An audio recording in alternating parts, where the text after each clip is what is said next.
आधी के अरिया में बोली दवना मेड़ुआ हो। आधी के अरिया धनिया धूप। आधी के अरिया में बोली दवना मेड़ुआ हो। आधी के अरिया धनिया धूप। आधी के अरिया में ठाढ़े दुल्हे कवान बाबू। महके बेलिया के फूल। आधी के अरिया में ठाढ़े दुल्हे कवान बाबू। महके बेलिया के फूल।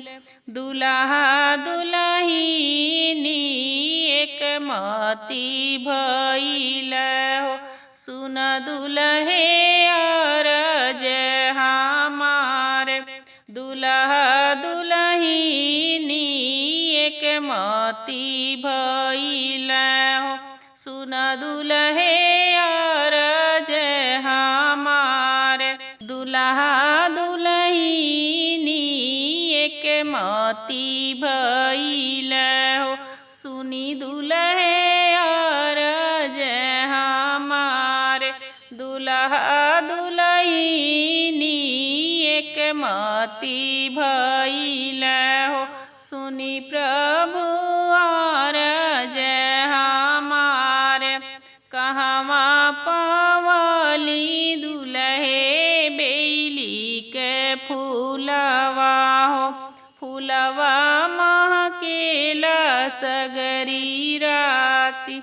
कहवा पवली दुल्हे बेली के फूलवा हो। फूलवा महकेला सारी राती। दुल्हा दुल्हिनी एक मती भइल हो। सुन दुल्हिनी अरज हमार। दुल्हा दुल्हिनी एक मती भइल हो। सुन दुल्हिनी अरज हमार। मोरे पिछुआरवा मालिनिया के धेरिया हो। लागेले मित्र हमारे। मोरी पिछुआरवा मालिनिया के धेरिया हो। लागेले मित्र हमारे। जाऊ हम होई कवन राम के धेरिया हो। मालिनी के देवे उदबास। जाऊ हम होई कवन राम के धियावा हो। मालिनी के देवे उदबास। मालिन के बगिया उजरी हम देबो। मालिनी देबो उदबास। मालिन के बगिया उजरी के बहइबो। मालिनी देबो निकारी। इतना बचनी जबे सुनल दुल्हे बाबू। सुन दुल्हिनी बचन हमारे। इतना बचनी जब सुनल दुल्हे बाबू।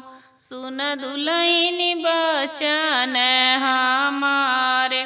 जाऊ हम होइबो कवन राम के पुतवा हो। मालिनी देबो बसाई। जाऊ हम होइबो कवन राम के पुतवा हो। मालिनी देबो बसाई। मालिन के बगिया में दूधवा सिंचवाइबो।